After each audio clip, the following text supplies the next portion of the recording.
Hey guys, so this is just a remake of a video that failed to upload, so let's get started, shall we? Okay, number one. Today I'll be explaining the Cold War, to younger audience, but I can't say some words, as YouTube might kill me. So, let's get on, shall we? Question number one. Was nukes used in the Cold War? Yes. Nukes were actually starting to be invented in the Cold War. Actually, the first bomb was actually created near the end of World War II, which was dropped on Japan, which typically knocked out, well, it only knocked out Hiroshima, but Nagasaki was, I can't remember, I think it's like missed or something, I don't know. I'll also be answering questions from World War II as well, so let's get on with it. Question 2. Why didn't they use planes in World War II? Or on D-Day? Well, this is obviously, or this is honestly easy to answer, since during the night when they were invading D-Day itself, or the town itself, the planes were sadly shut down due to flak, and flak guns typically will take down any aircraft that is low enough for it to strike. Now, it's also worth noting that many of the planes that the parachuters were jumping out of were often shot down and would burn, making it impossible for the soldiers to jump out, even with that high amount of airspeed. That means that soldiers would die on impact, as the planes would collide with the ground, killing everyone on board. Question 3. Why did America bomb Japan? Well, if you're a younger audience and you simply don't know why we went after Japan, well, that's because of the attack of Pearl Harbor. Oh boy, folks, get ready for a sad, sad story. So, what exactly is Pearl Harbor? Well, it was a harbor, a naval harbor, which had many, I want to say, a lot of U.S. naval ships.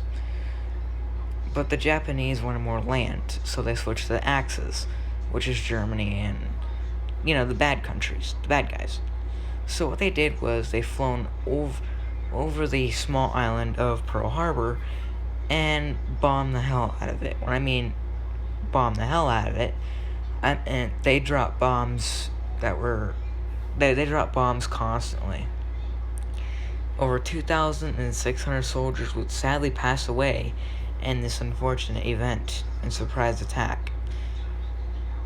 Japanese were actually using bouncing bombs, which was first seen during that time. These bombs would bounce, would hit the ground, bounce, fly into a target, and blow up. Unfortunately, some battleships would be destroyed, but I sadly cannot remember the names, unfortunately, at this time. Question 5. Why were the Russians involved in World War II? Well, this is quite easy. The Germans started taking over Russia, and, well, as they took over Russia, things got horribly bad, as Russia was being horribly surrounded due to an unfortunate thing, as I call it, the Slaughter of Stalingrad.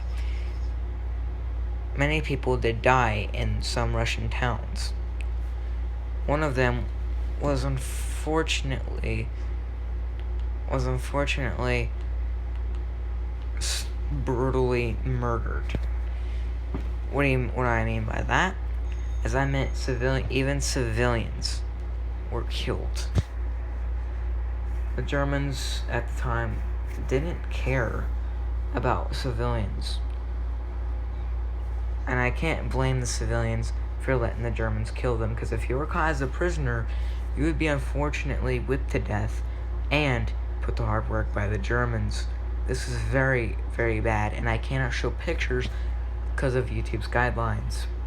But it did happen, unfortunately. And that's why today, I skipped the part. Russia actually came back and took over not take over, but push Germany back a lot. When I mean a lot, they pushed them out of their country. And of course, the Germans fled away like little girls. But you get my point. And I can't blame the German military. I mean, if you kind of think about it, it wasn't really their fault. It was the guy that was running, which I can't say the name of, but you get the point.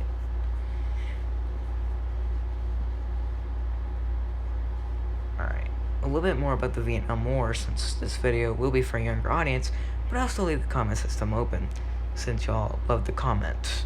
So, let's go with the Vietnam War topic, shall we? Okay. Let's say it's the late 60s. It's 1969. And let's say you're just some random guy on the street. You're just walking until you see a poster saying, "We want you," with a picture of good old Uncle Sam himself. And this time, instead of fighting as easy as the enemies were to see in World War II, the Vietnam War was a horrible, horrible war. As young American men, some younger than 20 years old, was unfortunately could not see their enemy, as their enemy hid in the jungle and set up traps that were strong enough to rip off a man's leg.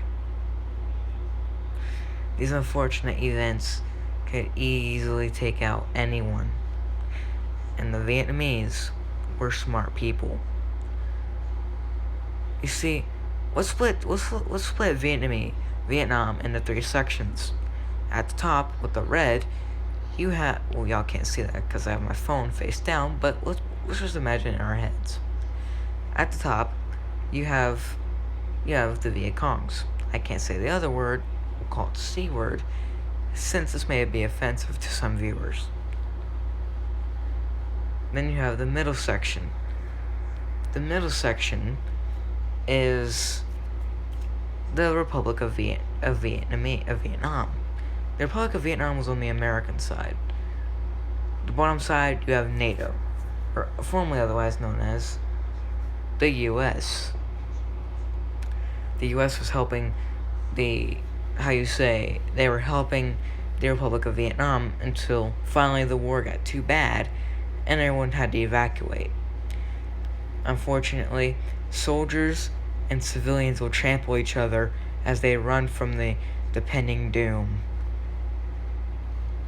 Unfortunately, as much people did escape, many were left behind. But some Vietnamese people did pull in civilians and use their own helicopters. But the fall of Saigon was not a good thing either, as millions would trample each other just to get to the docks, the helicopters, and the airport. The day the airport fell, unfortunately, nobody was coming back to save the Vietnamese people. And unfortunately, a few days after the U.S. evacuated, the Republic of Vietnam military has sadly fallen. And only a few days later, the Viet Congs have fully taken over Vietnam.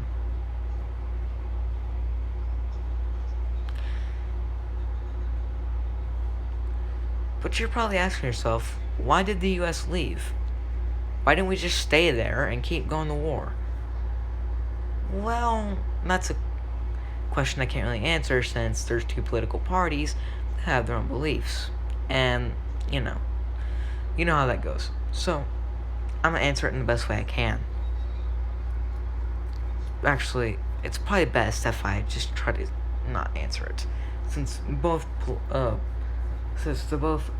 politician parties in the United States have their different beliefs, and I don't want to get into politics.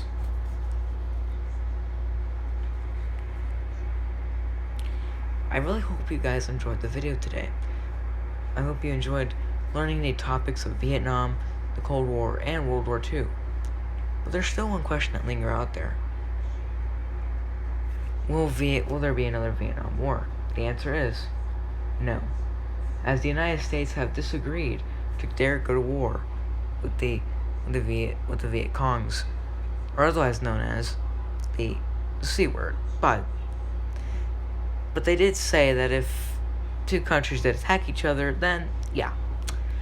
Well, I hope you guys enjoyed the video, and I'll be posting more this weekend as I have a Labor Day off. There'll be another video posted after this one, and I hope you enjoyed that one as well. See you guys later. I hope you enjoyed.